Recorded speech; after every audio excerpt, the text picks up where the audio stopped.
and we're resuming this morning on page 171 of our agenda. I understand, Councillor Blackler, you have a couple of questions on this attachment that you would like to ask, so the floor is yours. Thank you. Yeah, I was just seeking to see if we could facilitate the inclusion of so I note that currently in the definitions chapter there is the section on improved pasture, but I'd like to see the definition list include the definition of maintenance of improved pasture as per the national policy statement definition, which includes the removal of indigenous vegetation for the purpose of maintaining improved pasture, whether the removal. Can you reference the page you're on, please? The improved pasture clause or definition is on page 168. Thank you, Mr. Chair.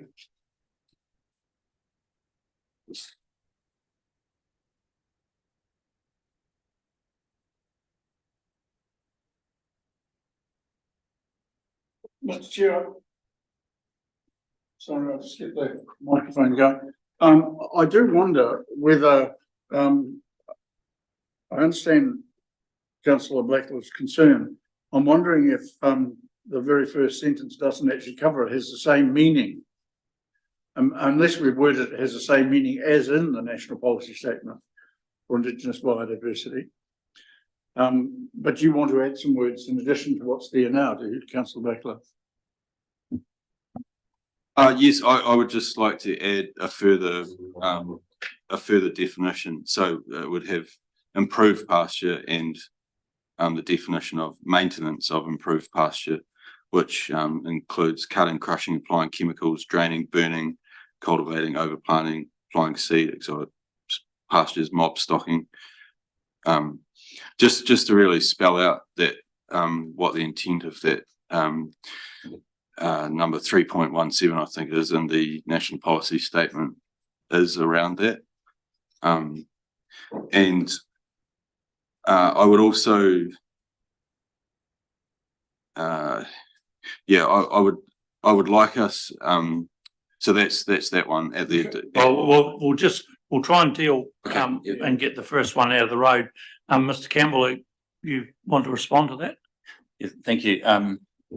Yeah, the MPS on Indigenous biodiversity does specify what that includes. So we could also include that reference in there in terms of the maintenance. So it talks about improved pasture and then it clarifies what the maintenance is. So we can make sure there's a link to it so it's clear and we're consistent with that.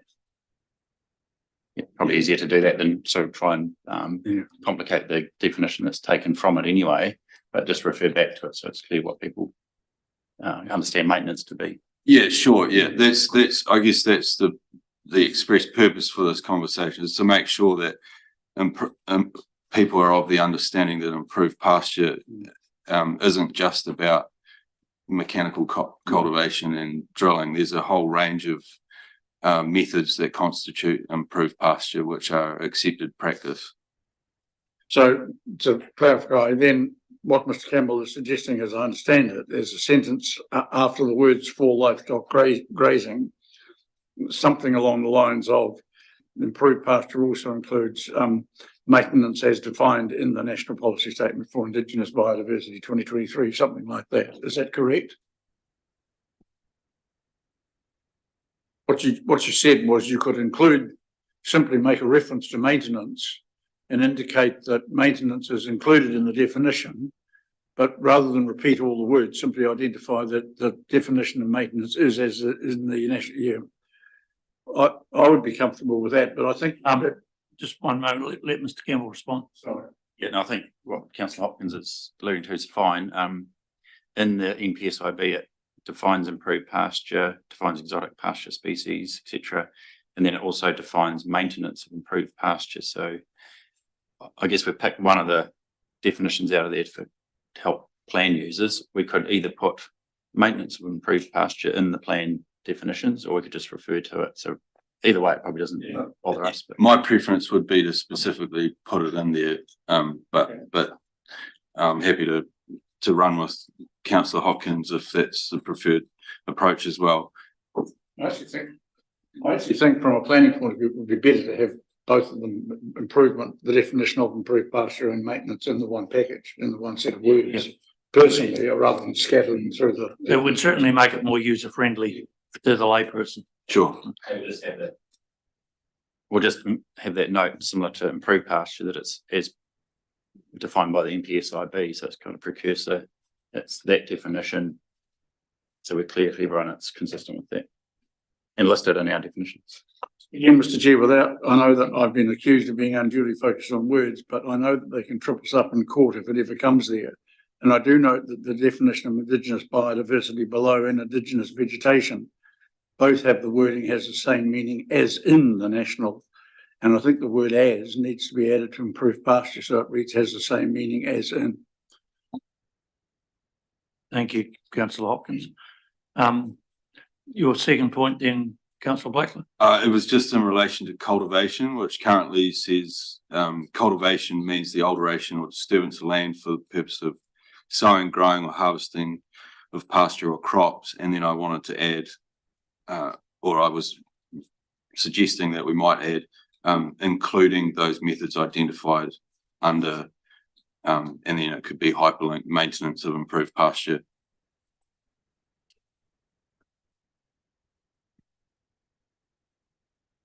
Yeah, I think we have to be careful there. So the cultivation definition is taken from the National Planning Standards, so it's set. And then it would help clarify people doing maintenance of improved pasture. They could refer to this if they need to in terms of what cultivation means, but it wouldn't take away from what can happen under maintenance of improved pasture. So I don't think it needs that crossover. It's just defining what cultivation is, and then the activities and the maintenance of improved pasture can simply carry on without complicating this definition.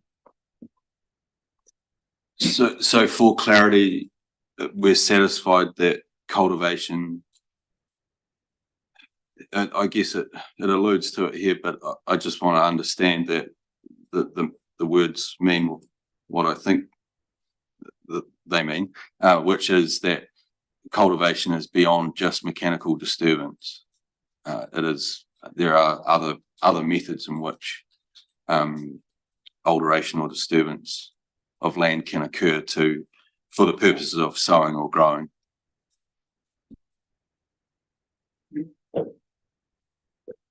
Yeah, the definition is very clear. It's the alteration and disturbance of land, and it's saying including soil, clay, sand, and rock. So it's talking about the stuff essentially below the surface. Anything that's done kind of that doesn't disturb the land or the soil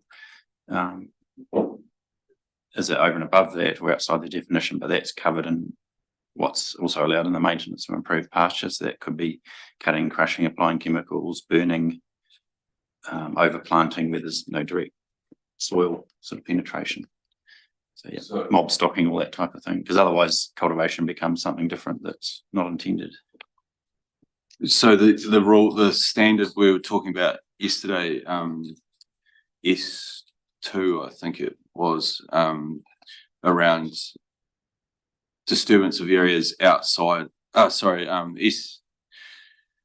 areas not identified as SNAs. What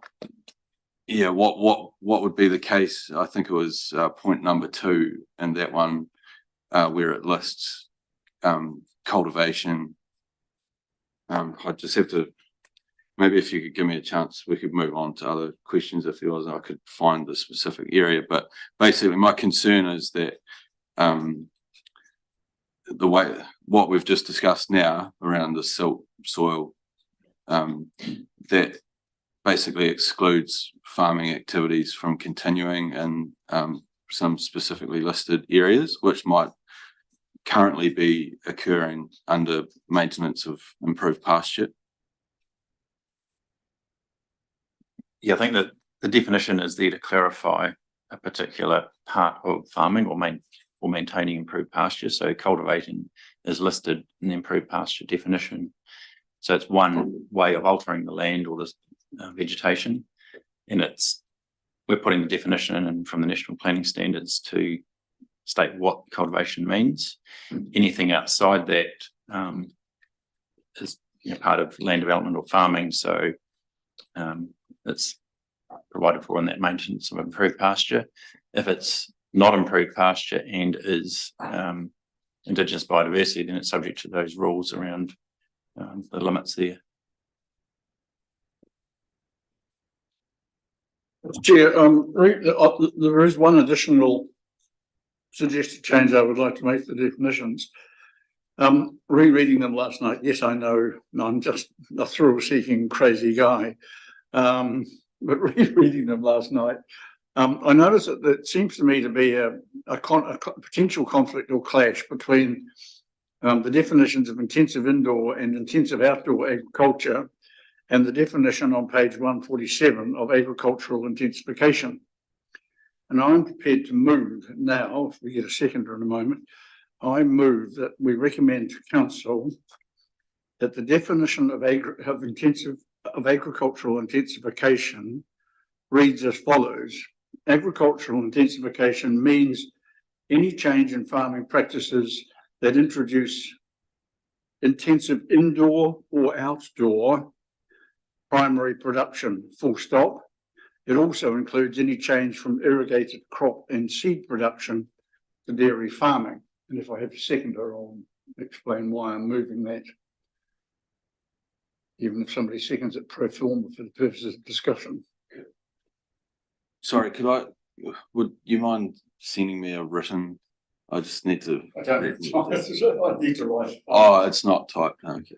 Could you read it again, please, Councillor? Yes, and I move the district plan review subcommittee recommends to Council that the definition of agricultural intensification in the proposed district plan is amended to read, agricultural intensification means any change in farming practice that introduces intensive indoor or intensive outdoor agricultural production, full stop. It also includes any change from irrigated crop and seed production to dairy farming, which is in the current definition of agricultural intensification on 147. And if I have a mover, a seconder, I'd say I'll explain why I'm proposing to remove the first sentence. I'm happy to second that from the chair. Thank you. Well, explaining then, the RMA is an effects-based act, and the difficulty I have with agricultural intensification as currently defined in our district plan is that it does not refer to effects, but simply refers to a single aspect of agricultural production, i.e. irrigation. And it simply says that intensification automatically and in every instance will occur if there is a switch from non-irrigated primary production to irrigated primary production. Well, suppose you decide to irrigate as a farmer raising cattle or sheep, and you decide to irrigate because you want to produce a crop that may have some particular dependence on water. Well, in fact, you've actually lessened the adverse effects of your agriculture because of less methane, less nitrate, etc., etc. So it's not correct to say that in every instance, irrigation per se equals intensification. So what I'm suggesting is we have clear definitions of what intensive indoor and outdoor agricultural production are in the definitions, and they capture a lot of activities. Equally, if people are concerned about the switch from irrigated crop and seed production, for the sake of argument, to dairy farming, that can stay in as a definition of intensification. But the general blanket assertion that irrigation equals intensification, in my view, is spurious and doesn't necessarily align with the effects-based intentions of the Act. I'd actually agree, because I remember reading, for example, the demands of a grain crop equates to about 15% of the water use that pasture production does for dairying, for example. But that water is critical at a certain time for the success of a grain crop. But yes, so potentially the farmer could be irrigating a grain crop, but only putting 15% of the water on that he would if it was for pasture production for dairy. Councillor McCain? I think it's a necessary change. It's a good change. Agriculture is fluid. So you might be dairying today, you might be dairy support tomorrow, you could be grain the next week because you're following the markets. The markets are dictated to by the world. So you have to make that piece of land be productive. So by defining that area, you're actually leaving the open so that the farmers can get on with their business. Mr. Campbell? Yeah, thank you. Just sort of stepping back for a moment, the definition in the draft plan was a lot more encompassing of agriculture intensification, and so I'll just walk you through it. It said means change in pastoral activities, including agricultural conversion arising from direct drilling, cultivation, top dressing, oversowing and irrigation, but does not include dryland farming. It also went on to say it does not include changes to stocking rates, animal species or breed, or changes as a result of changes to feed types where it does not involve the above activities. So as a result of feedback, it came through that we dropped a lot of those other activities and just left irrigation in there. And this is mainly because it gets triggered in the rural scenic or features areas is the main kind of trigger for this activity. So it's more, I guess, change in landscape for those reasons, as opposed to the intensive outdoor or indoor is around the effects of the large scale chicken or pig farms, those type of things. That's different to the landscape sort of effects. So, and a lot of those intensive rules are sort of carried over from what we've got now around controlling buffers around pig farms, chicken farms, etc., for the noise, odor, etc. So I guess that the definition's been dialed back a lot from what it was, and it's primarily just saying that change as a result of irrigation kind of has a landscape change versus not so much worried about the kind of stocking or crop aspect. It's more the landscape scale change if irrigation is available in those areas. You want to respond, Councillor? Well, yeah, look, I accept Mr. Campbell's point. However, I would be of the view that the issues that he's raising relating to landscape and the like are zone specific. They're not general or universal, whereas this definition is. And I believe that if there are concerns about the location of irrigation for the sake of argument or any other farming infrastructure in rural scenic zones or outstanding natural landscapes or whatsoever, then they can be dealt with either by classification as permitted, restricted, discretionary, or controlled or restricted discretionary. And that they could be, those particular concerns could be addressed with conditions in the relevant zones. I still think this is a fundamental issue. It's been a bone of contention, and I would return to the original point I made, that I think our definition still is in fact clashing with the effect-based intentions of the RMA. So, yeah, just to clarify, so that this activity would only be triggered where those overlays occur, so the rural scenic or the landscape classifications. So it doesn't get picked up with normal rural general farming as such. It's only the intensive indoor and intensive outdoor that have other rules associated with them. This is really just to pick up in those sensitive landscapes that have the overlays, so not in the rural general without those overlays. I totally understand or hear what you're saying, but as a lay user of the district plan, I think that overcomplicates what we're trying to say. But Councillor Blackley, you wanted to speak? I just wanted to ask a question, Mr. Campbell. So what you're saying is that the environmental effects as such in terms of nitrate losses and such like are not really, that's not the intended purpose of the definition, that would fall under regional council matters, and that this is purely related to the landscape stuff and the overlays, as you just stated. The critical issue though is, right throughout the district plan, there is reference to agricultural intensification. And not wanting to put words in Councillor Hopkins' mouth, but what I understand Councillor Hopkins is advocating for is a more definitive definition so that it is understood across the district, rather than the way this reads to me, reading as a layman, is that if I'm going to go dairy farming, I can't. But dairy farming is only one of many ways that I can agriculturally intensify. Mr. Chair, there is another way of dealing with it. One would be if you as seconder would agree to an amendment that said agricultural intensification means change in the following zones. Rural, scenic, outstanding natural landscape, from current agriculture. In other words, we could identify in the definition the zones in question, or alternatively, we could we could leave the document, the definition, perhaps as it stands, and focus instead on the maps, because I mean the issue is actually the impact on activities in mapped areas.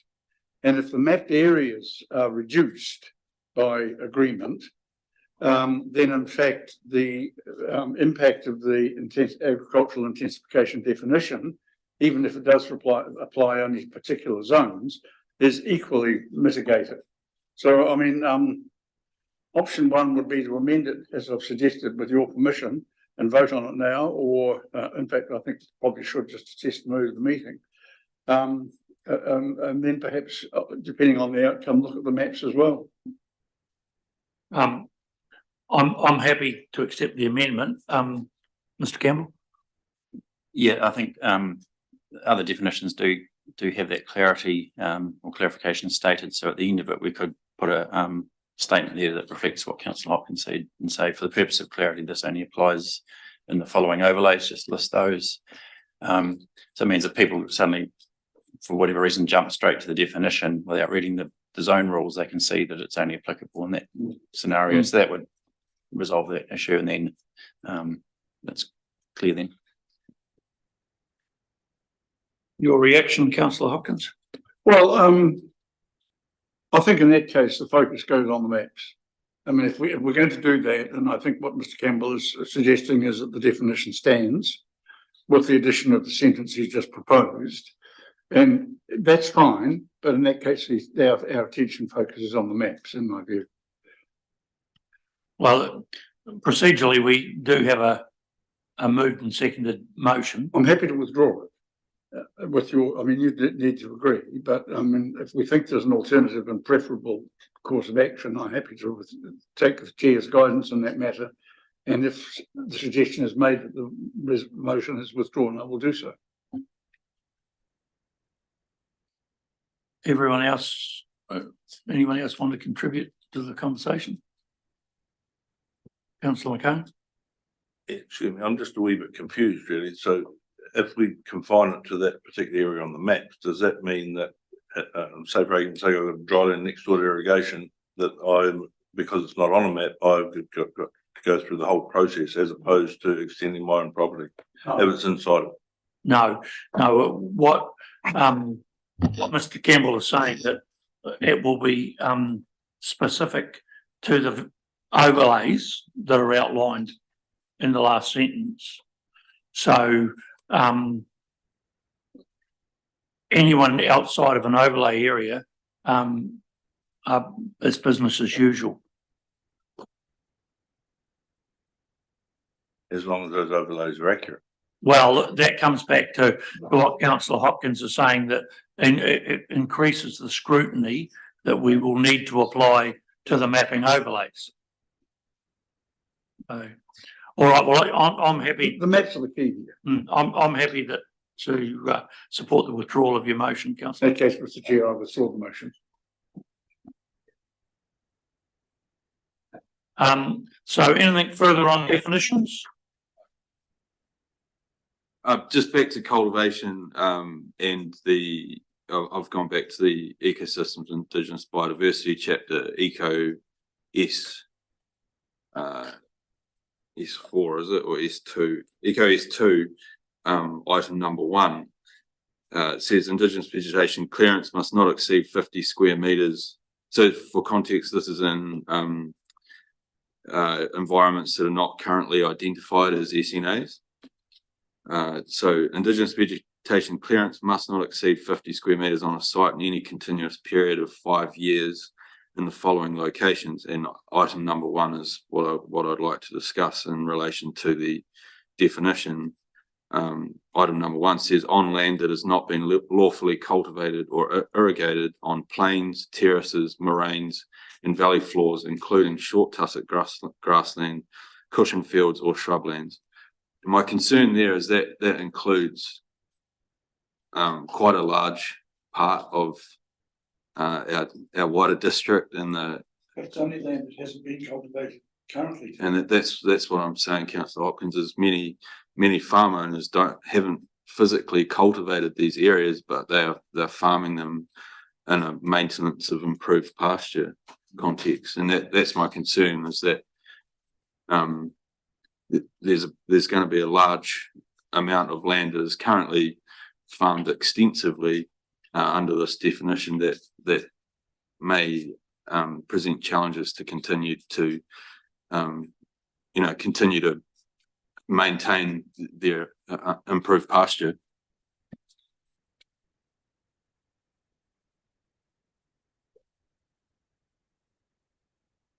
Mr. Chair, I don't think it's a matter of the definition, but what Tim is saying is the definition calls into question one of the classifications in that section. And I think in order to clarify it, we would need perhaps to add words to what he's just read out.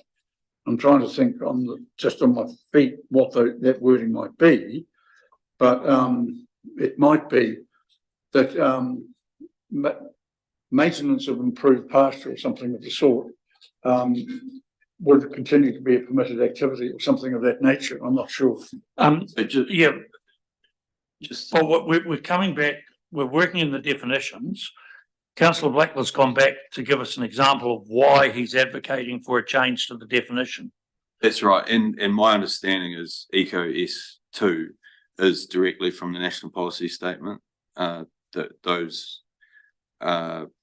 wording there is directly from the National Policy Statement. So is that correct? So we couldn't make any changes to that, but my understanding is that the definition of cultivation is not spelled out in the National Policy Statement, and we could make a slight amendment to our current cultivation definition to include and that's where I said it made the recommendation that we have at the end of that, including those methods identified under maintenance of improved pasture. Well, didn't we agree to do that? No.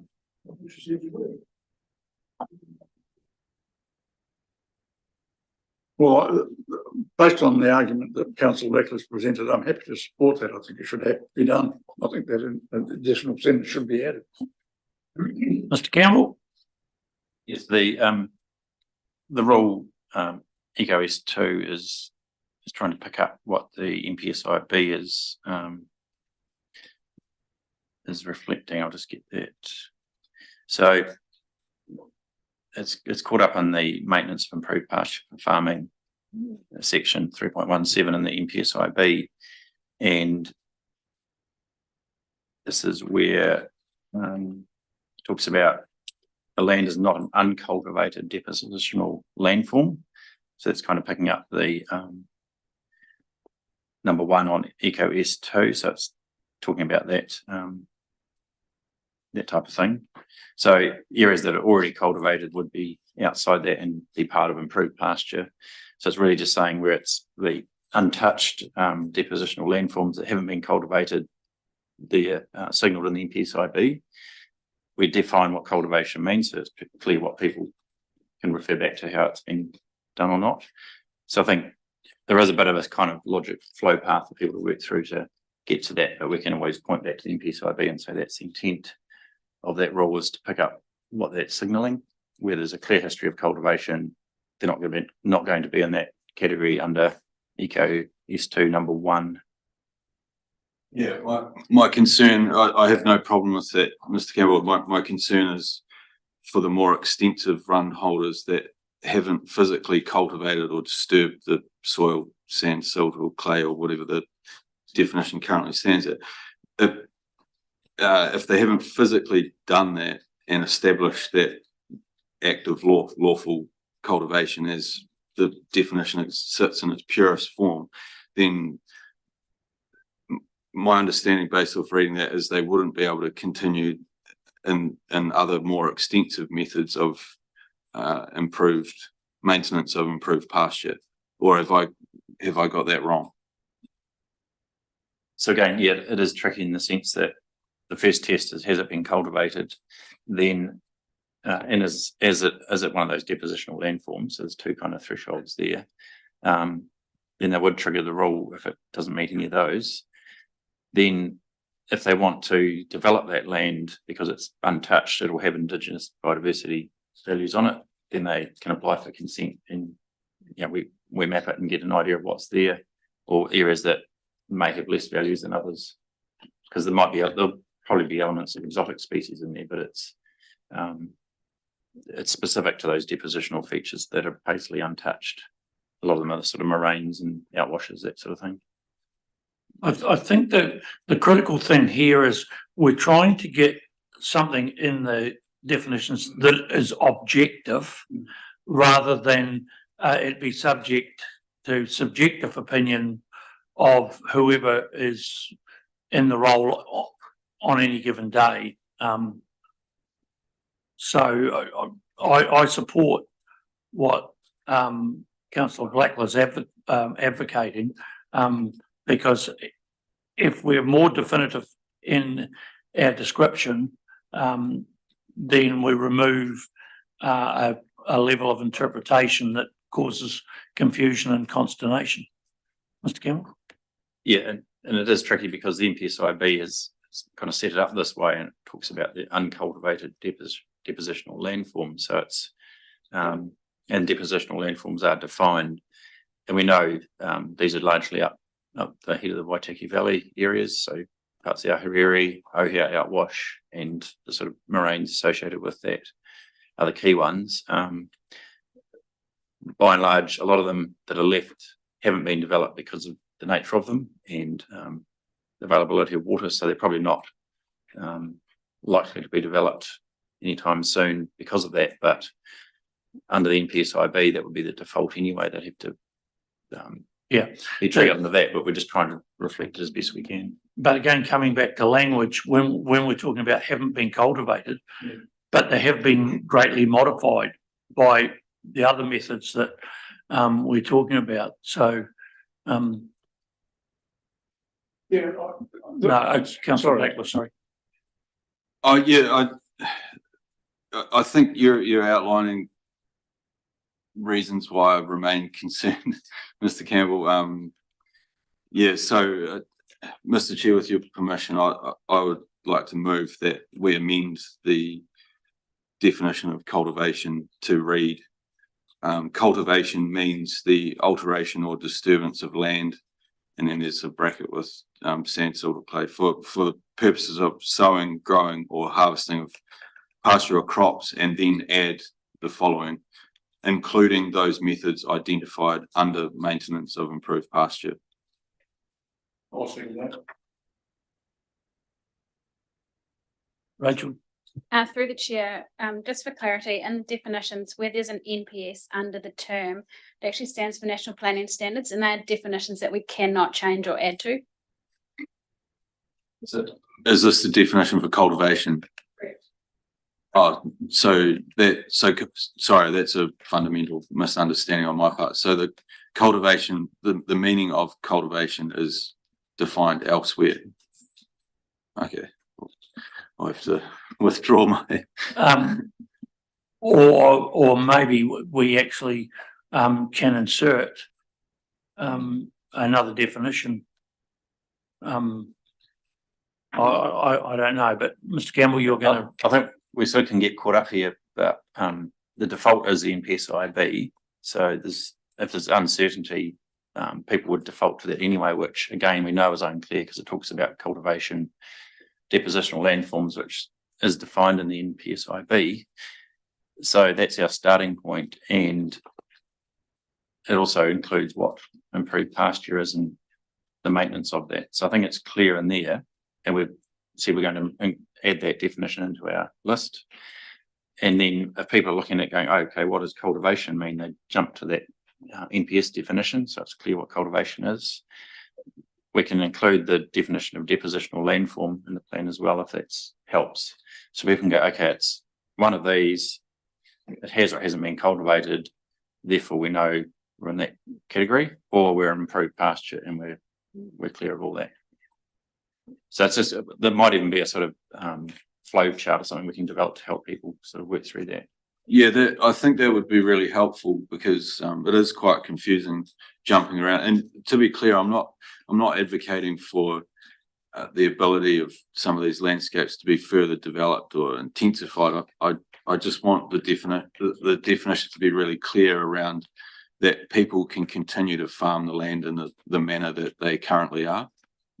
And that's certainly the intent. If you've got an uncultivated dry land depositional feature that you're farming, you can carry on farming it. We know areas around the Ohau Moraines are under QE2 covenants and they're still grazed as per the covenant conditions. So it allows for that maintenance. It also helps in a lot of cases reduce moulding pines popping up and spreading. So there's advantages of grazing a lot of that land rather than just kind of leaving it untouched. So we accept that's allowed for. It's just that sort of heavier sort of disturbance and change that the plan would trigger a consent for.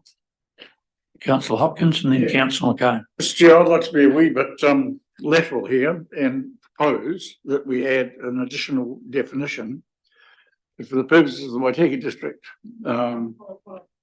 I'm just thinking aloud. If I'm going to frame it as a resolution, I'll do that in a minute. I'm suggesting the definition would say something along the lines: for the purpose of the Waitaki district plan, the wording would be, the definition would be of uncultivated land. And we would say, for the purpose of the Waitaki district plan, uncultivated land is any land that has not been cultivated by the means described in the definition of cultivation, or maintained as improved pasture by the means identified in that definition, full stop. Now, if you do that, then the first one that you talk about, uncultivated land, is off the hook.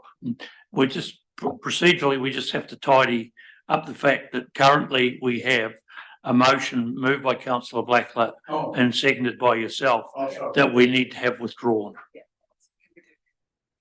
Yes. With your support, I'm Councillor. not happy about that. No, I refuse. Yeah, happy to withdraw on the basis that it is defined. Thank you. Mr. Campbell, do you want to respond to Councillor Hopkins? I think that will probably further complicate things as they are, because all we're talking about is uncultivated depositional landforms that are the trigger. So if we start talking about uncultivated land, it just opens up another can of worms for people to go, am I uncultivated other land? That confuses things. So we've just got to really hone it back to the NPSIB, because that's where the starting point is. Personally, I favour the idea of a flow chart for the thick user's guide to how to navigate planning or something. But Councillor McCone? Yeah, look, I think most of it's been covered off, and I think you made the very important point. It's not cultivated land as much as improved land. And that land's been improved for 150 years. And where I'm coming from is, if you have an outcrop of wilding pines, especially in the Mackenzie Valley or on that basis, and you've got to get diggers and stuff in there and then remediate the land, does that get caught up in this legislation? So you're actually removing a noxious pest, but you're actually disturbing that land.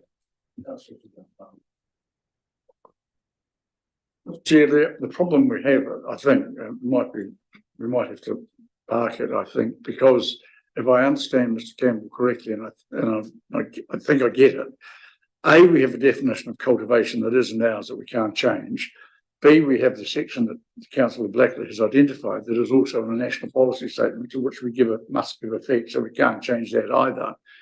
Councillor Blackley has raised a concern about a potential impediment to activity. In this instance, unless we have some directive from Parliament that we can modify, or it either modifies its national policy statement or allows us to add or amend it, then Councillor Blackley has raised a concern that may or may not become real when the plan is notified.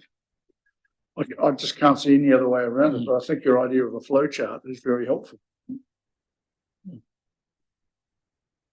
Thank you. And I think if we just repeat those 4 definitions in the NPSIB, so they include depositional landform, exotic pasture species, improved pasture, which we already have in there, and maintenance of improved pasture, which we talked about just before. So it would be clear, and then we can link to a kind of flow chart for how that works, because even the NPSIB trying to read that and interpret that section 3.17, you kind of end up going around in circles a wee bit to get to the end point, which then is translated across to our proposed plan definitions and rules, which is the same issue.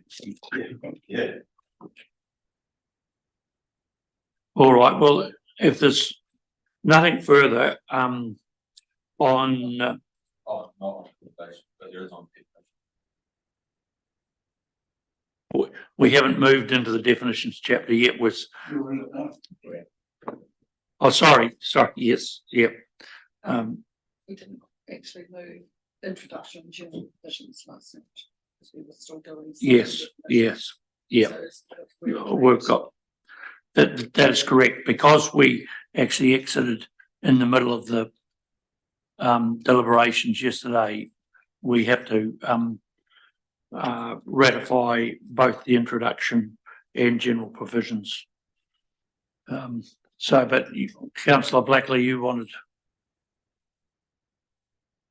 Yeah, I just under definitions, farm track lists a regularly used unsealed private track. I'm just suggesting that we remove the words regularly and used, so it becomes a unsealed private track.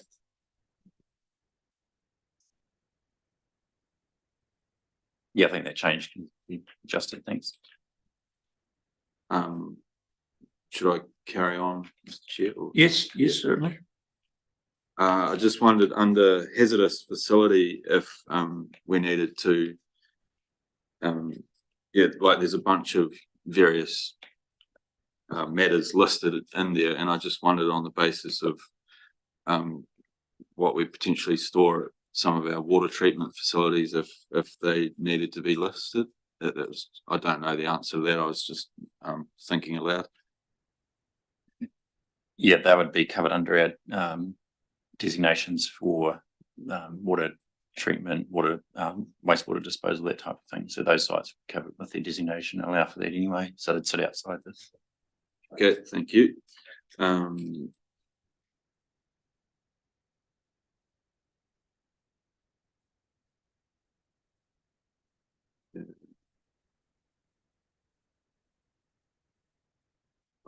Under retirement village, I just wanted to, and you know, you might have some alternative thinking on this, but I just wondered if a retirement village and aged care facility needs to be defined separately, because they're kind of two very different things. Currently, a facility is included within that definition.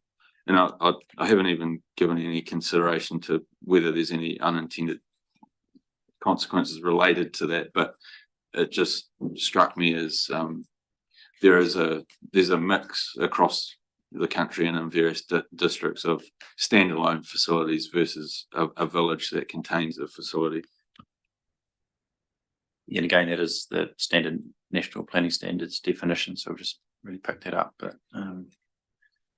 yeah, don't know that will cause too many issues for us, but it's just trying to be clear what it does include, which is quite wide ranging.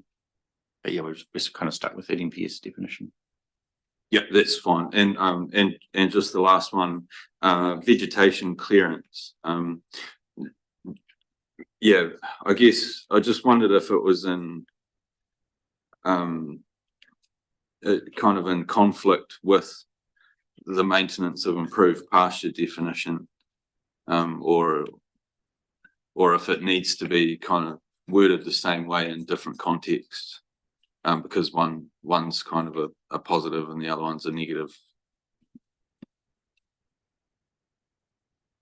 Yeah, again, I think we have looked at that in the past in terms of making sure they are consistent. So they do pick up all those elements that are listed in maintenance of improved pastures. So we'll do a double check on that just to make sure they're aligned in that sense. Yeah. Thank you. Councillor McCain. Under helicopter landing area, number 5, it says site boundary is greater than 2 k's from a boundary. Do we need the 2 k's there? The farming person has been there for their lifetime, but the boundaries for their rural lifestyle zone and the settlement zone are moving out. That guy's got to run his operation. The point being that the further you fly, the dearer it gets. And some of these guys, you only do it once or twice a year for your spraying or bits and pieces. So I think that's just weird, restricted on those that have already been there trying to earn a living.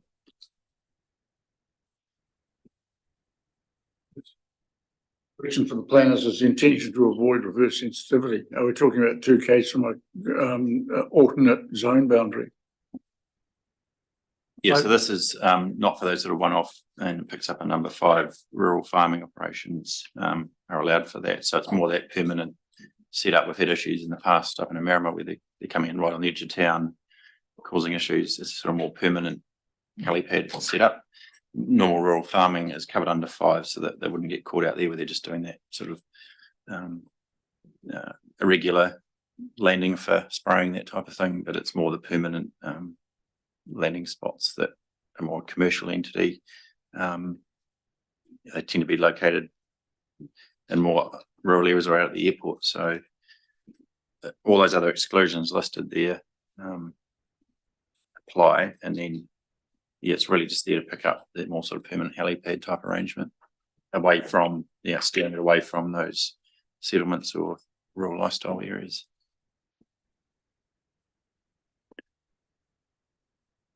Chair, I move the adoption of the chapter with amendments as agreed. So just so that we understand, that is part 1, the introduction and general provisions, and the definitions chapter. Yes, correct. And definitions. And definitions chapter. Right. Okay. And that is seconded by Councillor Blackler. All those members of the subcommittee in favour, please say aye. That's carried. We move on now to attachment 9, natural hazards. You'd be surprised, perhaps happy to hear, I've only got 3 suggestions. On page 205, we have objective NH01 and NH02 and policy P1 and P2. Now, I submit that in fact, we don't need O2 or P2.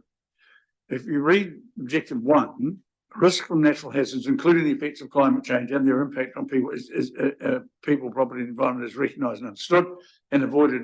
And then it goes on to say the effects of climate change and its frequency or influence on the frequency of severity of natural hazards are recognised and provided for. Now, my view is that the 2 repeats what is in 1. But if you wanted to be particular about it, you could actually add not only risks to impact on people, property, and the environment, and the frequency and severity of natural hazards in the first one are recognised and understood and avoided. And the same essentially with P1 and P2. And because it says here, as information becomes available, identify and map land that may be subject to natural hazards, including taking into account the effects of climate change. And then P2, require the likely effects of climate change to be considered when assessing risk from natural hazards. Well, to my mind, that's a repetition of what has just gone before. So I would propose that the modifications of those objectives and policies, as I've just suggested, I have a question with respect to the permitted activity rules with regard to residences in Oamaru North. As I recall very early on in the process when ORC mapped flood zones and flood plains, they identified the creek immediately to the north of our residential boundary as problematic. And what I want to know is what, if any, restraints, restrictions or inhibitions are we placing or have we placed on those residences in that floodplain area in north of Oamaru? And the other question I have on page 213 of our agenda, we're talking about natural hazard mitigation works in all flood assessment overlays. And as a permitted activity, we say it's only a permitted activity if the footprint of the natural hazard mitigation works is not increased by more than 25%. Well, sorry, why? If the mitigation needs a bigger addition or extension, why are we making people jump through hoops? Surely the solution in terms of mitigation would be to actually permit such works as are necessary to mitigate hazards. And I just think that 25% stipulation is unfounded. Where's the Section 32 analysis behind that? Thank you, Councillor Hopkins. I'll just remind you that we were trying to deal in threes.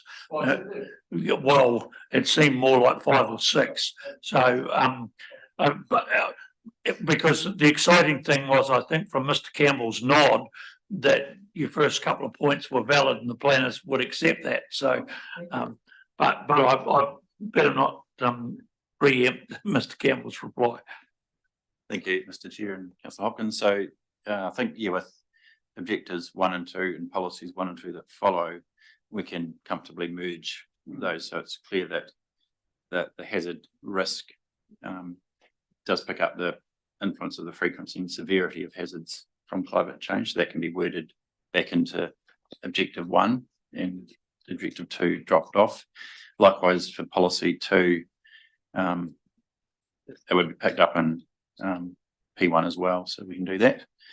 In terms of the rules, I guess NHR1 is dealing with building structures, etc., in the Otago flood assessment overlay. So all of the waterways that IRC model the flood hazard for, including that creek north of Oamaru, would be picked up in that, and then triggered by that rule or any other rules that require consent. So as their maps get updated based on surveys and work, they would flow through to the planning maps. So it'd be the same for that creek as in any others in their jurisdiction.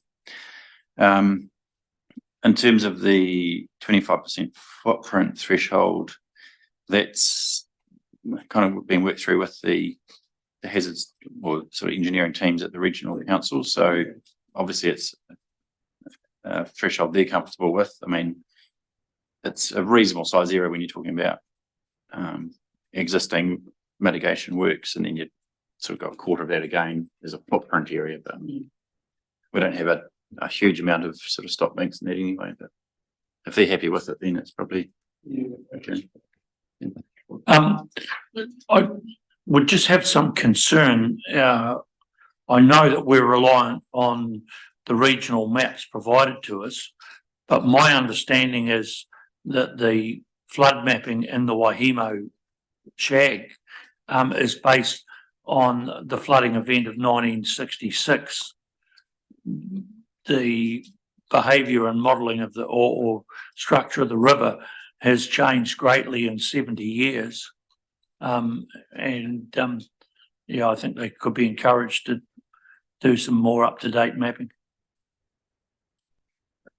Yeah, we can certainly ask for that to be done. I know they're working through different districts around Otago to update, flood modelling and predictions.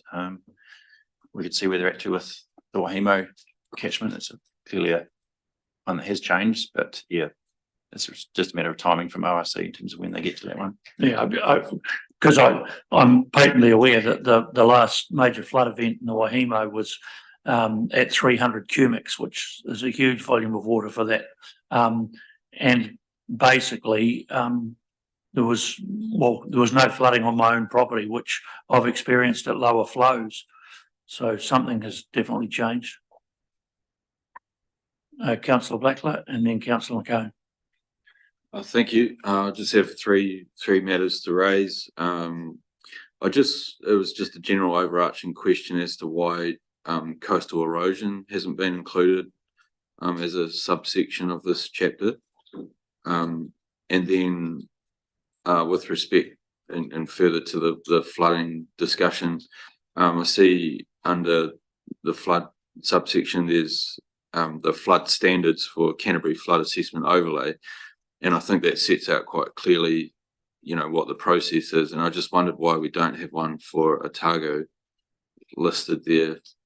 And then thirdly, NHR 7 on Moiraki, it says that there's earthworks under 300 metres squared in any 12-month periods permissible,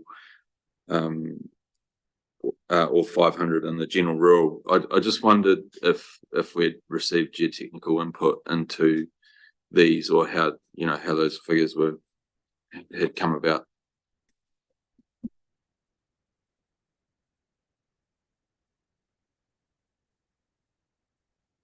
Can you just repeat that rule, the last one you referred to there? Page 215. R7 permitted 1, items 1 and 2.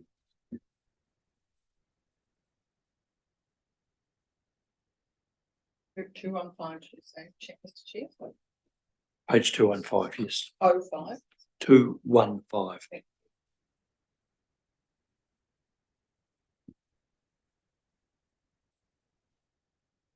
Thank you, Councillor Blackfoot. So yeah, there has been some sort of general advice on the earthworks in that Maraki area. And then particularly the cut and fill is probably the key ones further down. So it includes all of those per 1 to 3. So it's not just a area, it's also the height and depth as well. So that's kind of the key one.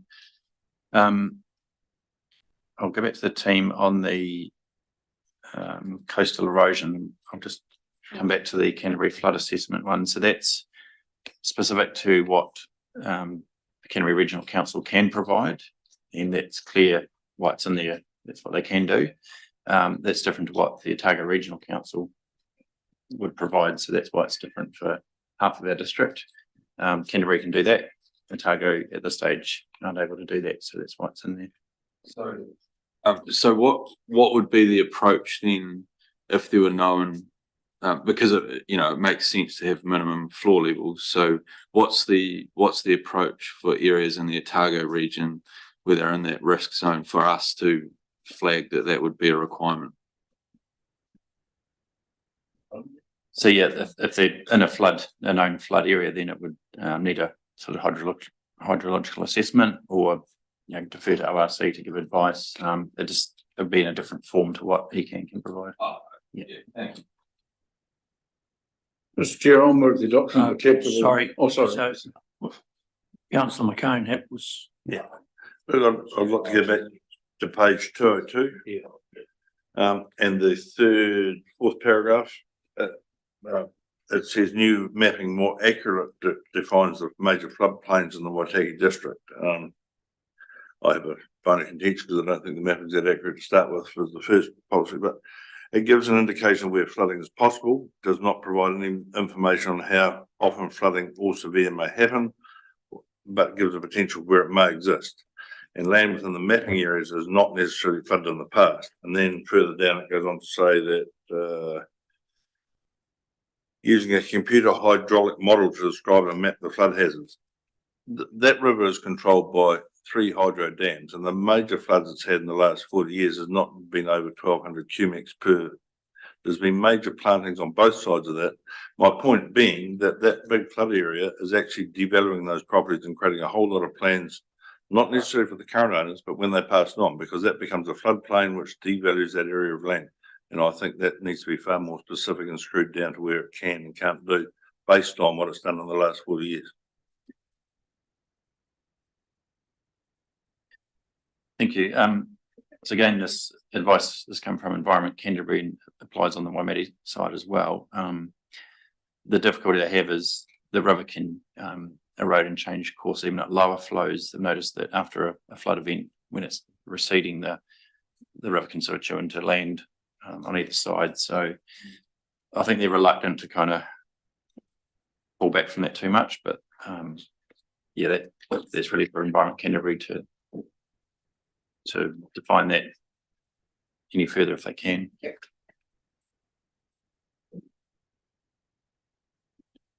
All right, councillor Hopkins, I understand. Another question. Oh. I think they still got a response to give. Ms Clark. Through the chair, just referring back to councillor Blackley's question about why coastal erosion isn't addressed in the natural hazards chapter. We're instructed by the National Planning Standards to address coastal erosion in coastal environment chapter. So that's picked up in the coastal hazards, which are discussed in a separate chapter.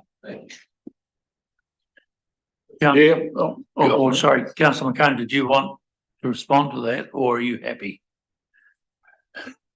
That's a silly question, but look, yes, I understand that rivers move, but what I'm saying is the remedial effects that have been done on that river for the last 20 or 30 years are actually confining the river. They will push out in certain parts, but it's right at the moment Environment Canterbury got 2 bulldozers and they're pushing and changing the channels right now. So you're not going to stop nature, but I don't think that. I think the extreme of what's been done is to the extreme rather than to the practical. Thank you. I think what we have to appreciate, we're dealing with a regional overlay that we're obliged to take cognizance of. Yeah, well, that's a position that you can take as to whether it's right or wrong, but the requirement, legislative requirement, is that it's there and we must put it in our district plan. So, Mr. Chair, I will move the adoption of the chapter with amendments as agreed. Seconded by councillor Blackler. All those members of the subcommittee who are in favour of the approving or recommending the natural hazards chapter to the full council, please say aye. That is carried. We now move on to the historic heritage chapter.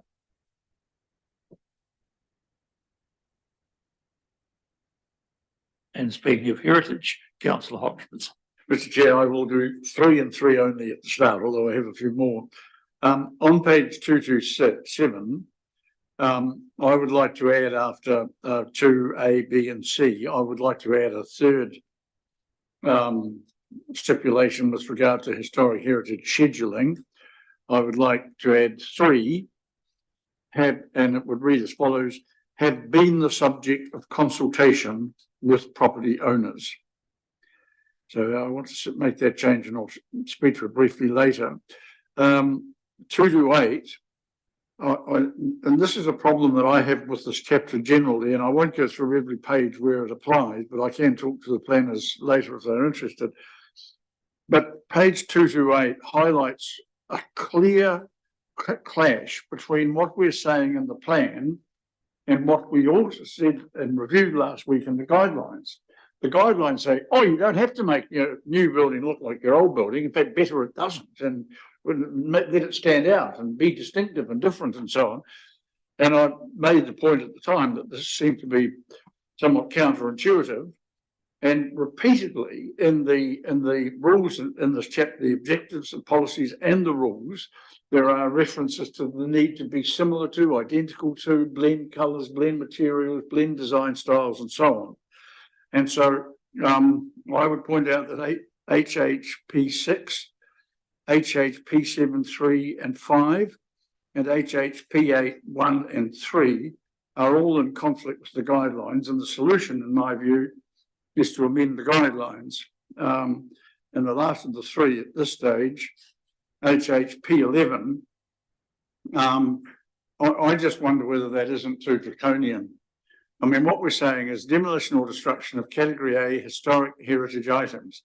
Avoid the demolition or destruction of a category A historic heritage item unless it can be demonstrated that it is in a state which poses an imminent threat to life. Now, I think that's actually an incentive to demolition by neglect. And I'm troubled by the use of the word imminent. I'm troubled by the general principle, but I'd be a little bit more comforted if the word imminent was removed and it became slightly more general, which poses a threat to life. Your response, Mr. Campbell? Thank you, Councillor Hopkins. So working backwards, yeah, I think we can probably remove imminent. Again, if a consent came in for a demolition of a category A building, this would be the only kind of one of the key policies that we'd use that an applicant could use to try and justify it, and we'd have to align with. So if it could be demonstrated it was a threat to life, I guess we have to be careful of if it's left for 5 or 10 years, does it become more imminent than it is at present? So I guess it's just trying to have a immediacy around when that threat may happen, because the building might stand for quite a while before it becomes a threat to life. Maybe it could say, which poses a threat to life at the time of application or something like that. So it's clear it's in that current form rather than someone saying, oh, well, in 20 years it'll be a threat to life. Yeah. I get what you're saying, and yes, that is equally would be equally problematic. So we can do that. Just picking up on the sort of tension between the guidelines and some of the provisions. I think what a lot of the provisions are around the sort of restoration, alterations aspect for existing buildings. What we were talking about the other day was around whether it might be a new build alongside, e.g. the police station or a future gallery. So, yeah, there'll be times when that would be appropriate, other times it may not. So I guess the plan's trying to say, yeah, it's weighing it up case by case because they're all quite unique. The other one, do you want to comment on that? Can I read that? In terms of the category B suggestion around consultation with property owners, it's kind of a process thing. So it's whether we want to state that in the plan as well. So it could just say something like, you know, has been either nominated by the owner and or in consultation with them. Well, yeah, look, you're right. I'm quite happy to say nominated by or in consultation with, and yeah, and that would be actually better than what I've suggested. But I think it's important to add that because we have had arguments in the past where a third party has proposed inclusion and people have said, "Oh, I don't want this at all," and sometimes I found out it's been done anyway. And I think we should try and avoid that as much as possible. Although we do have provisions in we have a policy that does allow inclusion by exception where buildings are of particular uniqueness or quality. Yeah. Anyone else further comment on that chapter? Yes, Chair, yeah, well, I'll do a couple more then in that case. If we can go to page 230, and this is no, sorry, no, now gone and lost my page. This is not actually about this chapter, but I draw everyone's attention to HHP 14. Planning incentives to encourage the sustainable use of historic heritage items. And we talk there about assist the retention of, including rates, rebates, waiver of resource consent fees, the use of the Waitaki Heritage Fund and an award scheme. What I want to see is a rural equivalent. In other words, if we're talking about people setting up SNAs or forfeiting areas of land and so on, then I want to see a similar clear and specific overt identification of means like rates, rebates, or waiver of resource consent fees, where people are, in this instance, losing access to a property right rather than enhancing an existing property. So it's not about this chapter, but it is something I'd like to see included. Just bear with me. There's a number of others, and I would commend to the planners that I think I would ask them to go back to have a look at the guidelines, because I do still think that the rules and proposal objectives and policies and rules in here are in conflict potentially, not only with extensions and improvements, additions, but also new builds, or sorry, not only new builds, but extensions and additions. Page 236. 238. I question, given the fact that they make effectively no contribution at all, certainly no financial contribution to the preservation or enhancement of heritage, I question why we are actually stipulating that Heritage New Zealand has been consulted and what the outcome of that consultation is. Personally, I would take it out.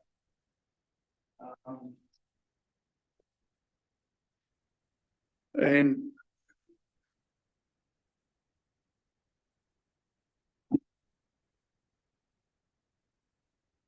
Thank you, councillor.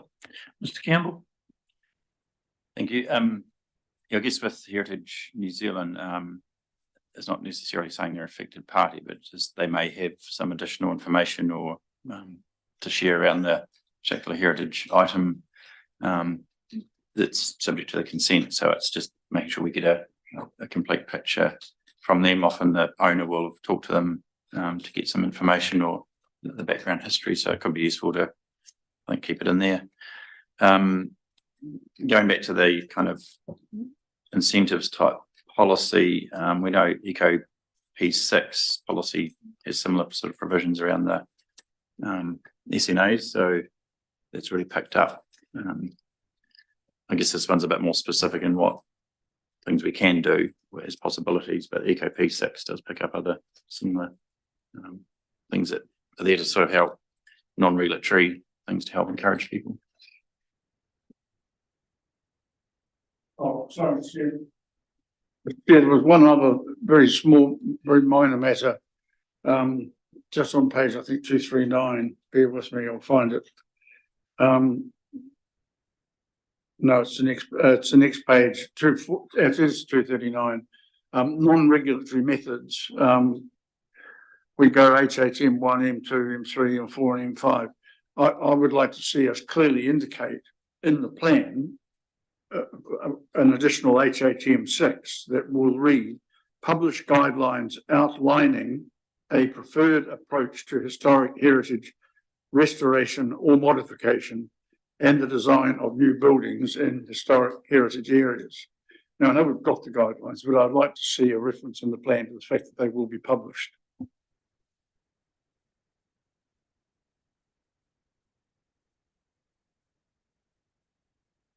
Yeah, I guess there's two things there. The guidelines are sort of linked to the rules, so they, I guess, de facto regulatory. It's, I guess, you could say if the buildings aren't listed and subject to the rules, then the guidelines could still be applicable. But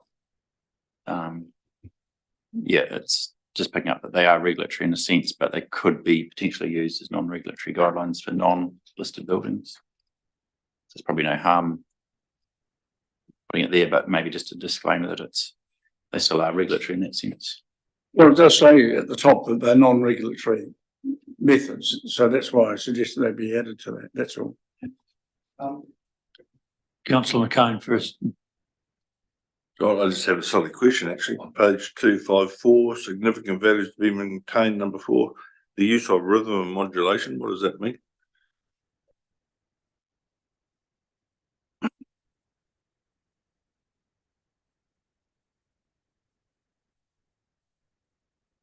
Through the chair, I believe that's about the pattern of things like windows and the regular sort of pattern that they occur in buildings and that type of thing in a facade. Councillor Hopkins. Chair, two on the Oamaru section specifically, two questions from me. One, page 248. I really question, we look at HHOHA R7. Construction of new buildings or external alterations, existing buildings, whether character contributing buildings or non-contributing buildings listed in Schedule 3, etc. Activity status permitted, where the building activity is not visible from a public place. Excuse me. I mean, you're doing any work in Thames Street or the precinct, it'd be extraordinarily difficult for external alterations not to be visible from a public place, and quite why we included that, I find utterly beyond words. And just going to this, finally, a second, going to the page that Councillor McCone has identified. Second paragraph, there's a sentence, the Oamaru historic area represents the historic heart of Oamaru. It isn't. The Oamaru historic area is the historic heart of Oamaru. And I would say to the planners, in the sentence above that, it talks about a remarkable coherence and range of styles, but communicate a sense of grandeur and solidarity, as well as exuberance and solemnity. And then in the next paragraph, the streetscapes are visually coherent and architecturally impressive in the use of Oamaru stone that give the area a sense of grandeur and solidarity. Or solidity, I should say. Well, I don't think it should actually, it's not so, the words grandeur and solidity are not so important, they should be repeated twice.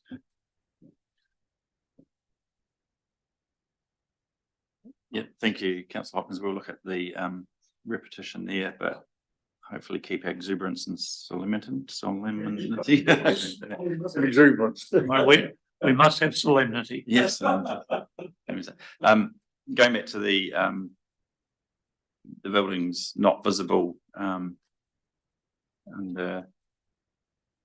all there are sort of pockets of areas behind, you know, buildings and shops that would be probably no value in requiring consent if it's not visible. E.g. behind Star and Garter, those sort of areas where there might be some small changes made, but they really don't impact that heritage values on the street in particular. So that's probably the reason why that's in there, and we really don't want to be consenting things that don't really add value in that sense. It's better to have an exclusion there. Mayor Kircher.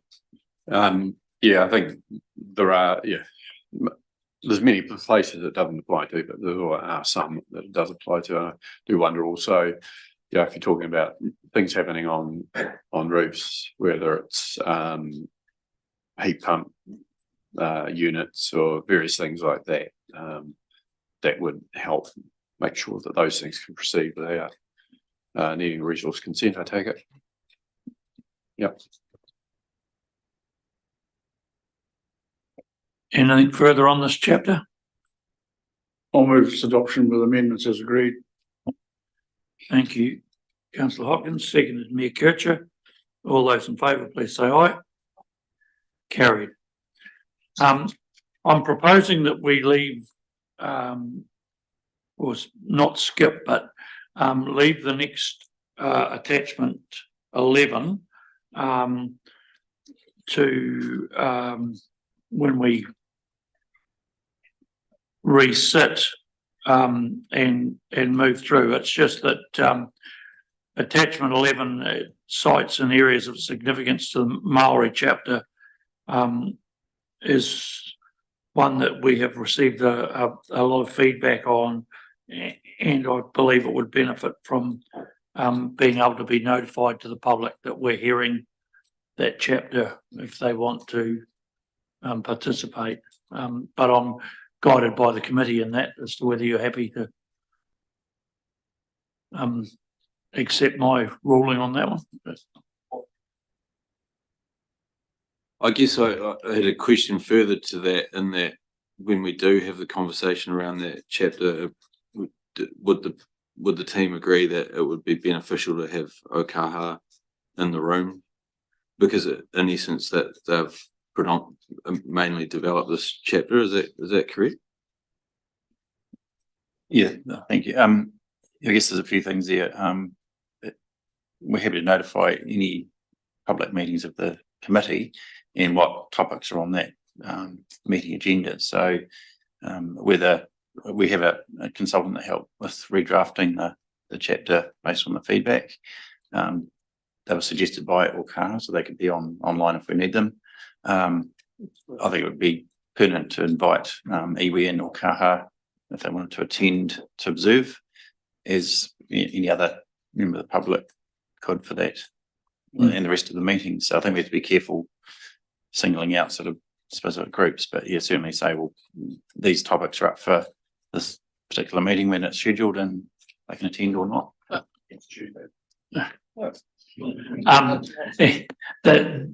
The reason was because we decided at a very late hour yesterday that we would extend into today,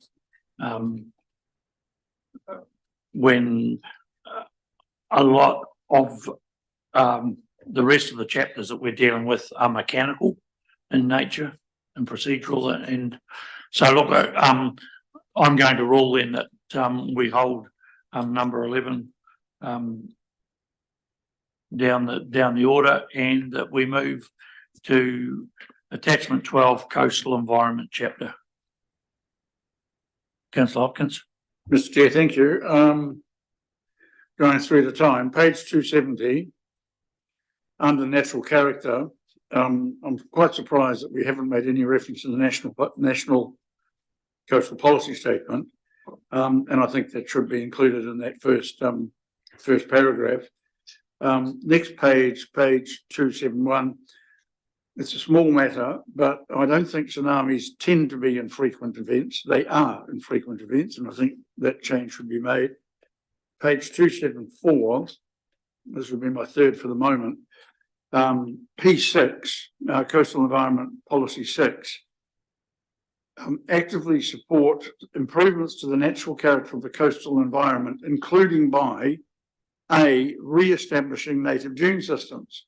Now, when I read that, I asked myself the question, does that mean we're going to do that? And the answer I gave myself was, I doubt it, because we haven't got the skills or the money.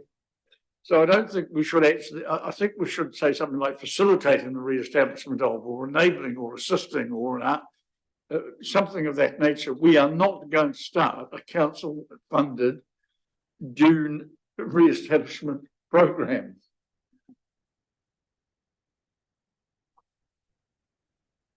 Yeah, thank you.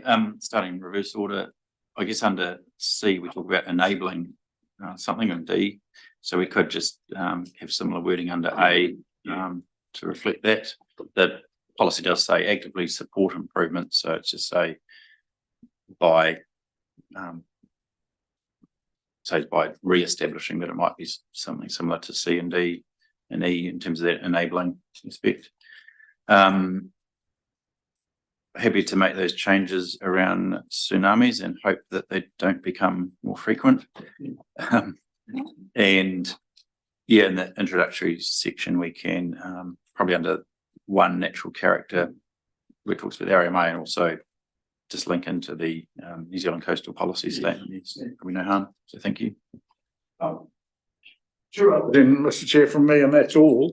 On page 275, policy P8, avoid buildings or structures within the coastal margin unless they have a functional need or operational need. What's the difference? I would use only one, whether that be operational or functional, or if you want to, just say unless they have a functional or operational need, but I don't see the need for both. And finally, on page 282, where we have a controlled activity rule, matters of control are restricted to 1, the effects on natural character and landscapes, and then goes on to say, including the visual coherence and cohesiveness or unity.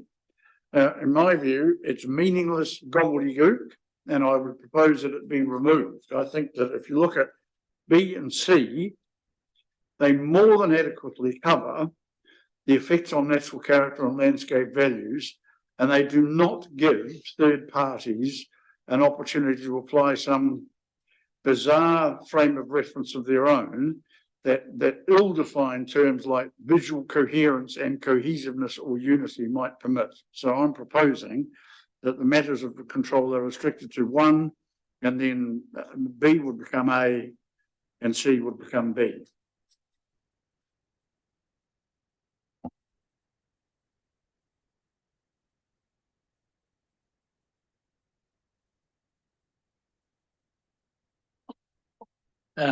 You don't have.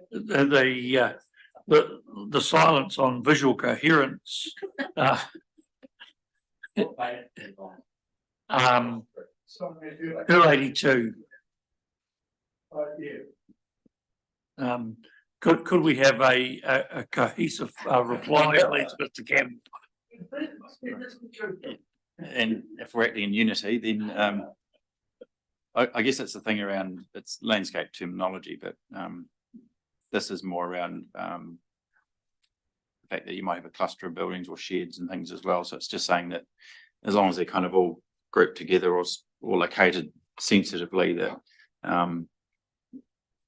that's kind of what that's aiming to do there.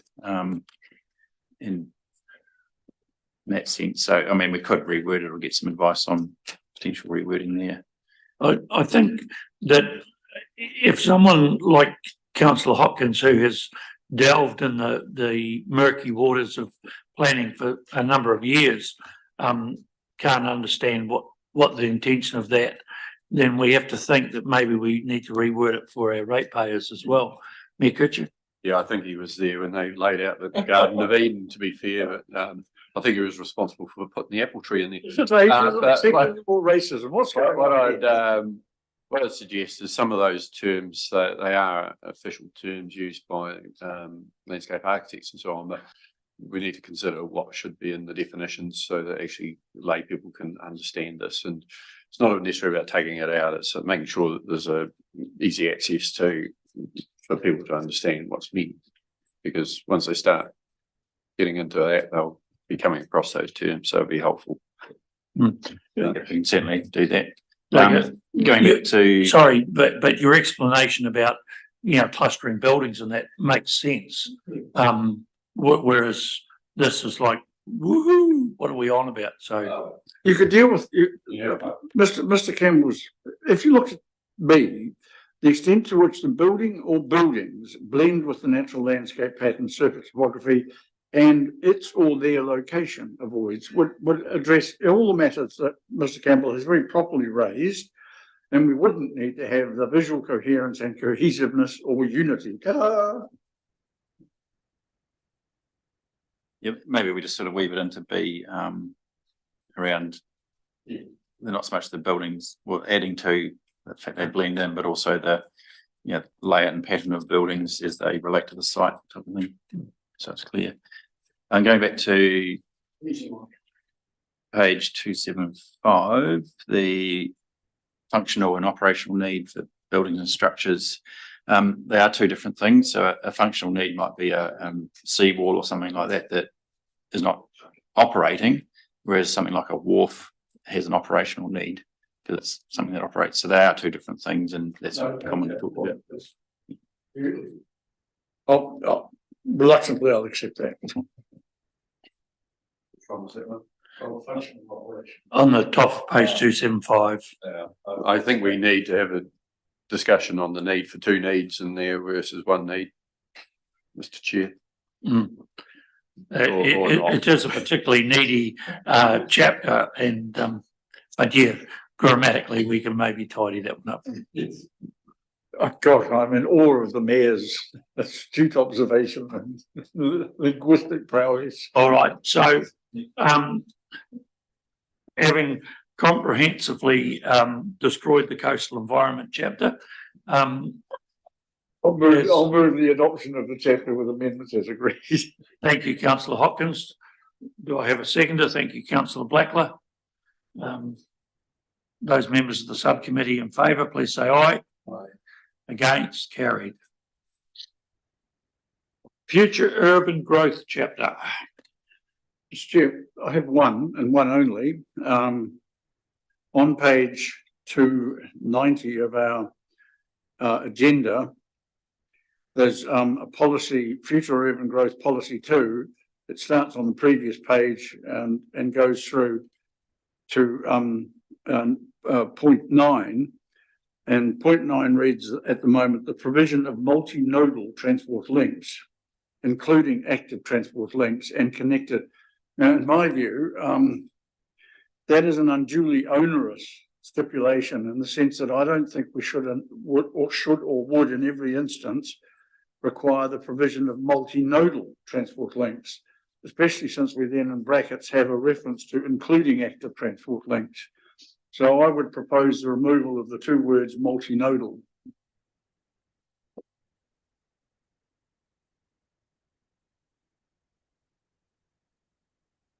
Yeah, I think we can make that change to say provision of transport links, which in brackets includes active transport, cycling, walking, scootering, that type of thing. And if public transport does turn up, then that would be picked up there. Noting that generally public transport would follow the sort of main collector arterial roads, then sort of delve into little cul-de-sacs and areas like that.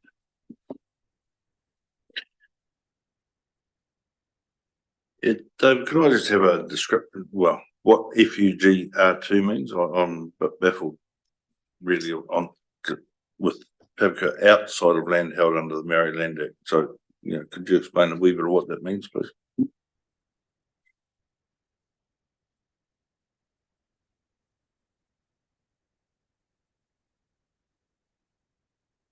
Yeah, so that's picking up where the native reserves or Maori Act that sets out land provides for Pavica, and then if they want to do Pavica beyond that, then it's picked up by this rule. So it's kind of saying all other land that's not already sort of declared for that under those 2 provisions.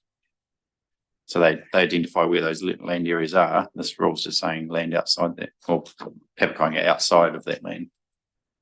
So this is more sort of freehold land type scenario.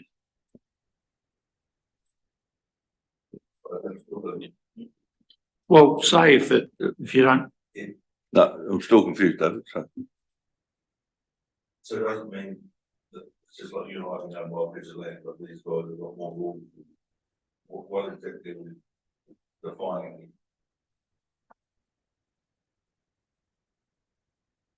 So this is just saying where it's only in those future urban growth overlay areas, if there was land that wasn't identified in the Act or the native reserve, then any Pavica on that land would be triggered by this consent or this rule. I doubt there's probably any, or but there could be a provision for that. Yeah, no, look, I agree with you. I doubt there's any, but do we need it in there at all? Through the chair, just to sort of further clarify how this chapter actually works, it works in conjunction with the rural lifestyle zone provisions, and this rule is also contained within the rural lifestyle zone provisions. So it's just re-emphasising that this particular activity would not be provided for as a permitted activity within the future urban growth area, which is an overlay over the rural lifestyle zone.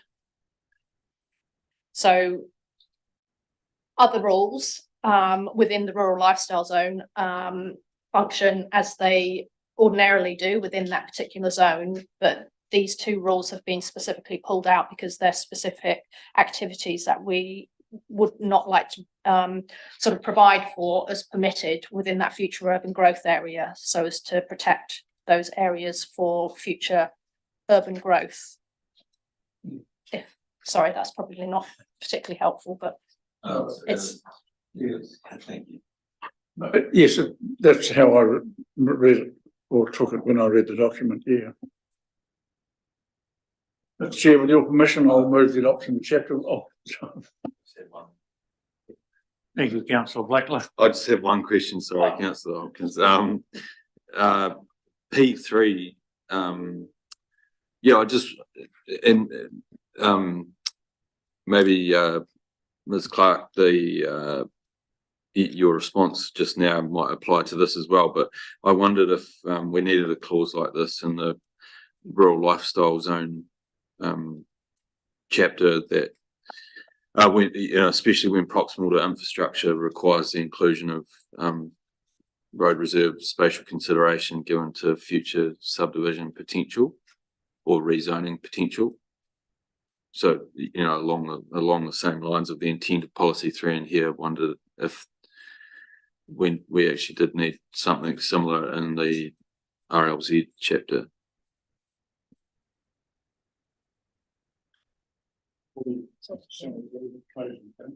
Yeah, I think this is just specific.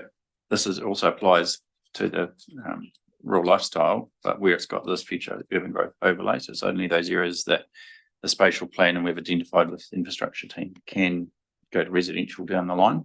So we're just wanting to kind of future proof it, so it's not developed in a way that will compromise that potential, because otherwise it just unlocks up land that can't be developed for residential when it's needed. So the role applies under both provisions essentially. But only where the future urban growth overlay sits. Yeah. So my question is, I wondered whether there needed to be any consideration in the context of rural lifestyle zone about where zoning might, you know, in the next iteration. The same clauses in rural lifestyle zone. Yeah, I see what you mean there. I think what would happen is we would have to identify another set of future urban growth areas and overlays that this would apply to, rather than blanket across the whole rural lifestyle zone.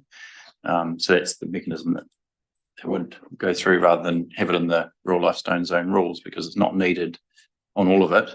But if there's additional land that could be used for residential, that could be subject to a plan change or variation to include it as a future urban growth overlay.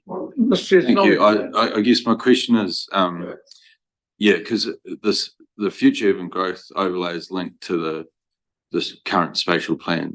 That's correct? But is that something that we're obligated to stick to as such, or can we, like, could council in the future agree to make amendments if required to suit, you know, the needs of the community or proximity to infrastructure or whatever, if the opportunity arose? Yes, that's correct. So if there was provision of infrastructure or other sort of mechanisms that might trigger an area that could be opened up and the demand was needed because of the supply and demand equation, then we could look to extend it or map it in other areas. Yeah. What was the point, Mr. Chair? The spatial plan which we've adopted requires it must be reviewed every 6 months, 6 years. Equally, the future urban growth areas in here arise from the identification of those areas in the spatial plan, and the areas identified here are described in the spatial plan as likely to be needed in the next, I think it's 20 to 30 years. I can't remember whether it's 20 or 30 or just 20. But it also indicates that they will be staged, and that at some stage in the future there may be a need to assess and identify other future urban growth areas. But for the moment, these ones are deemed to be all we need for the next 20 to 30 years. And in 6 years' time or 5 years' time now, we'll be looking at them again anyway. Essentially, Councillor Hopkins is correct. The current plan is that sort of up to 10 years growth. This is that sort of 10 years and beyond growth. And under the NPS urban development, we monitor the uptake of land, number of building consents, that type of thing, so we can kind of track where the supply is trending, and then we can model that out and say, well, you know, within 10 years, this land might be needed sooner or later, so it can trigger that change. So that's part of that review of the spatial plan, informed by the NPS UD monitoring to say this is how it's tracking. Do we need to bring on land sooner or later or not? Thank you. I'm going to jump the gun. I'm happy to move from the chair that we accept this chapter. You're happy to second that, Councillor Hopkins? With amendments as agreed, yes. Yes. All right. All those in favour, please say aye. Carried. We move on to residential zones. Mr. Chair, one very quick one, and the first, not the general residential zone, but the introduction. On page 298, policy 7, again, just thinking of lay people, clarity and meaning. Hang on, though, you've jumped a chapter on us. No, I haven't. I've gone to, residential zones. Yes. Begin on page 293. And there's an introduction, which is the section I'm dealing with. See 298. Yes. Yes, so 293 or 298? 293. No. But I've gone to page 2. It starts at 293, but I'm going to 298. Right, Yes. right. But is this not the similar conversation that we went through yesterday, that we're meant to be going through the attachments and approving the attachments as they come? So So, that's what we're doing. That's what we are doing, Mr. Chair. It's the next one. all right. So Just- very briefly. We need to procedurally be correct. Yes, I know. Very briefly, dealing with the section that begins on page 293, which is described as RESZ, residential zones. And it proceeds, I think, to page 290, but I'm focusing on page 298. And for the purposes of clarity and the comprehension of lay readers, I'm questioning in P7 too the use of the word universal design. I don't think the word universal adds design which provides for all stages.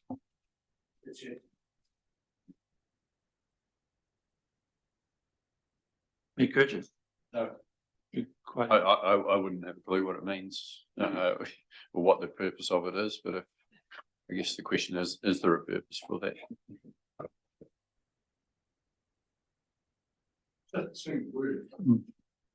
Mr. Campbell? Yeah, I think it's trying to say it, provide for the overall design of all stages of particular development. So it's probably just a rewording, I think, there to pick that up. Okay. So, yeah.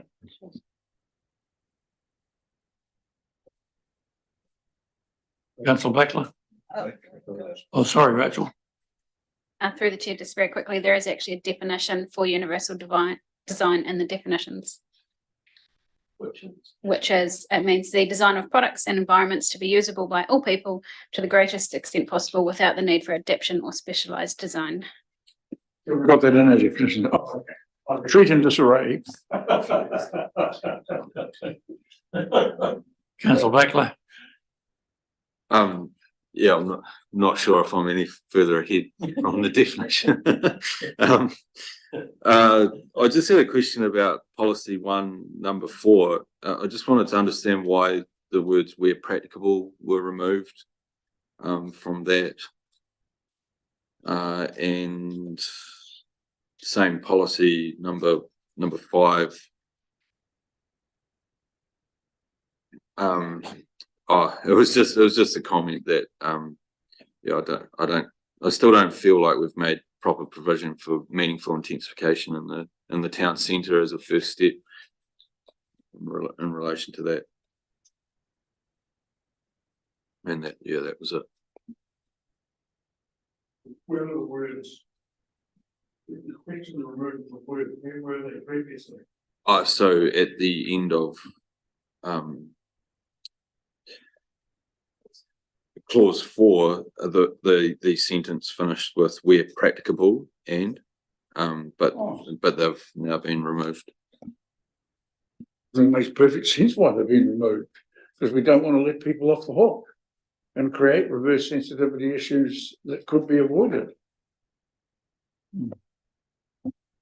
Yeah, I think that was just removed from based on the feedback. So the provision of what's a policy, so it's still saying that they are minimised, but not saying completely done away with. So it's probably fine the way it is, I think. So I guess in relation to that point does that put further onus on the residential developer by removing those 2 words? Or Yes, it does. yeah, okay, yeah, no, I'm happy with that. Thank you. Mr. Chair, I'll move the adoption of the chapter. Thank you, councillor Hopkins. seconded Mayor Kircher. All those in favour, please say aye. Aye, Gary? No, we're moving on.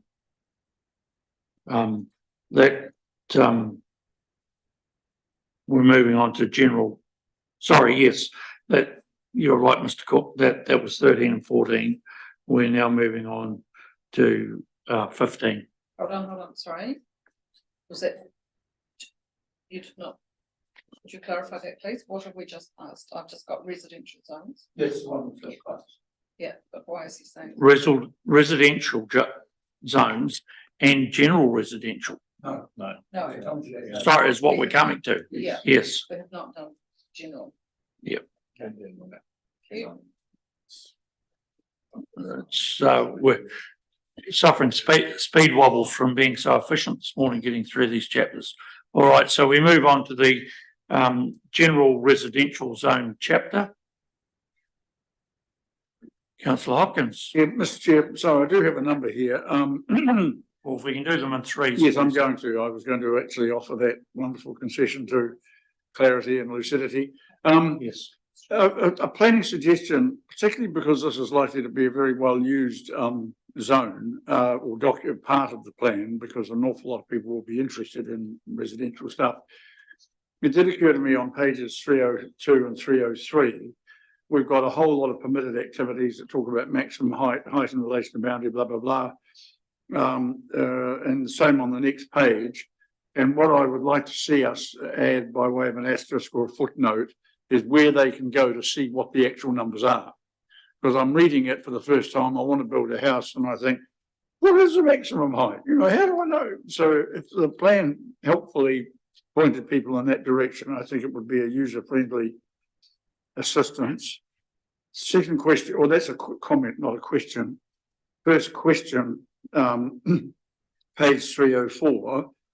Why is the maximum number of boarders only identified as 6 people? Is that a building consent matter? And I mean, I'm just curious to know why it varies from what we appear to be allowing in some other zones. And secondly, when we go to next page, supported residential care, why are we saying that the maximum occupancy does not exceed 9 residents? And again, that just seems to be quite unnecessarily prescriptive. Page 305. Page 305, and the previous one was page 304.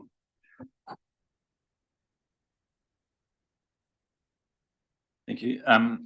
Yeah, I guess these have been sort of thrashed out a bit with experience and best practice to try and pick up what typically should be excuse me, permitted.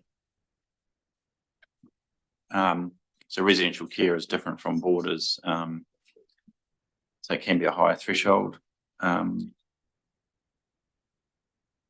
The comment about the list of standards will be addressed with the E-plan, so people will be able to sort of directly click onto those and go to the standards, so it covers that. But yeah, the thresholds are what they are based on kind of experience or recommendations from other entities involved, or the effects argument around those thresholds.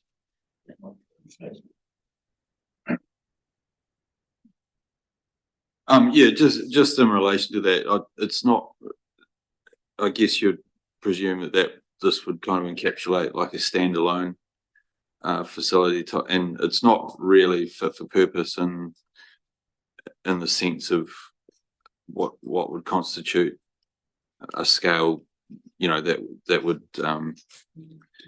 would be required for this kind of situation to be viable. So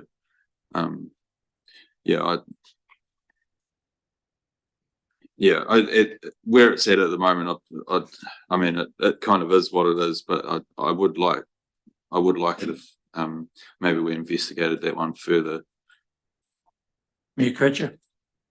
Yeah, I can understand where Councillor Blackley's coming from. I think if you're talking about having supported residential care in a residential zone, I think, you know, that there is a point where a resource consent does become sensible, and so this allows some small activity to happen, but in the normal commercial model, I totally accept that it's not viable in that sense, but there might be some other types of situation, and just thinking of some of the idea services type homes and so forth as potentially being some of those. Mr. Campbell. Yeah, and further to that, the supported residential care is defined, so it's talks about the use of a residential house or houses by people who live together and receive care or wellbeing respite support on a 24-hour basis to assist with independent living. And then it goes on to say it doesn't include retirement villages or regular and ongoing home-based care and assistance to a dependent person. So it's that kind of, as the Mayor said, sort of communal living that needs some sort of assistance, but trying to keep it at a household scale.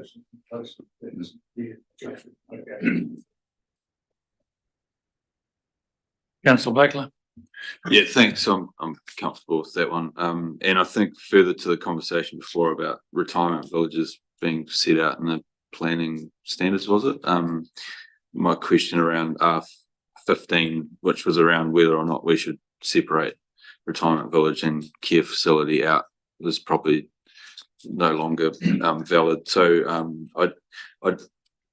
I had two further questions. R14. What page? Sorry. 308. And the track changes. GRZ R14 multi-unit developments. I just wondered if matters of discretion are restricted to, and I would personally like to see the addition of the mix and variability of sites in terms of size and intended target population, or something that encapsulates the need for a mixture of options. And secondly, proximity to open space. And then my final point was GRZS1, which yes, I think I'm not happy with the wording of one under S1 residential site density, and that number 3 covers off the needs for minor residential units and or residential units in a retirement village. So if we say site density shall not exceed one residential site per 300 square meters, which can be calculated over multiple sites, we're basically I don't think we're properly capturing what a good outcome would be there. I think the number should be greater than 300 squares to ensure there's a mix of options in multi-unit development settings, from 300 and up, to ensure that we end up with a mix of demographics living in these new developments. Mr. Campbell. Yes, I guess that rule kind of works a little bit in tandem with the multi-unit scenario you're talking about. But yeah, the 300 is kind of a rollover of what we've got now. That's a rollover. Yeah, we've got 300 now in residential. Just going back.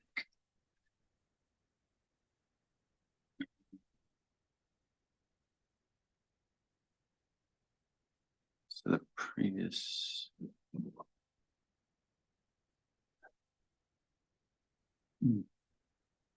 Yeah, so you had a comment about, just taking back to that one. Sorry, just in relation to the standards one. So to my point, can you understand where I'm coming from with the matter that I've raised, though? Or? Yeah, I mean, a consent would work through that process if someone wanted to do something different and deal with that. So again, it's around the effects on neighbours. So those sort of things would be considered in a multi-unit proposal that's under 300. So they could still do it through a consent process, but it's just the trigger there. Members, we are really in a major time constraint now. We definitely, from a production point of view, have 2 minutes left and then we have to close down. So can we be as quickly as possible, please? Yeah, could you? Just had some question on this one, and it applies to some of the other zones as well. So, on page 307, rule 11 and reference to medical and health facilities. It's quite a common 200 square metre maximum floor area. I think that, you know, could be unnecessarily small when and it may need to be in conjunction with a different site coverage percentage, but to me, something that's more 300 to 350 square meters would cover more of those, and still on a standard residential lot wouldn't be overpowering on that. So just. I think the idea of percentage of site coverage might be clearer, personally, but I think the mayor's raised a valid point. It did occur to me with regard to some of the other zones, the same question as to why we're being prescriptively limiting things to particular activity to 200 squares. I think a site percentage would be a better definition, or a better means of identifying permitted activity status. Yeah, just quick in response, I guess we have to be careful around, if someone had a large site, they could potentially build a very large medical facility in a residential area. So, it's only okay. Well, you could do it then. Say you went percentage of site or 300 squares for the square meters, whichever is lesser.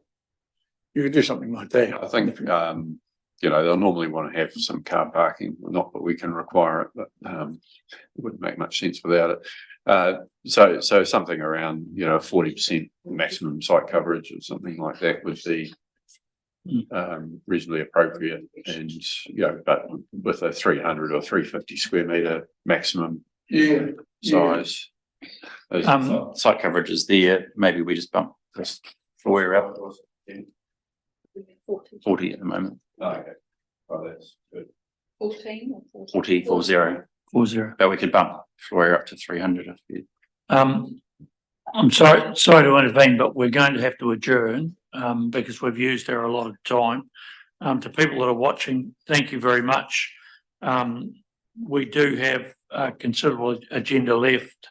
The meeting will adjourn today, and we will republish when we come up with dates in the new year when we can continue working our way through the proposed plan, or the draft plan, should I say. Mr. Chair, being as you are a generous, loving, warm-hearted and philanthropic soul, I wonder if you would care to actually convey from the chair the joint wishes of every member of the District Plan Review Subcommittee that all those millions of viewers watching have a very Merry Christmas and a Happy New Year.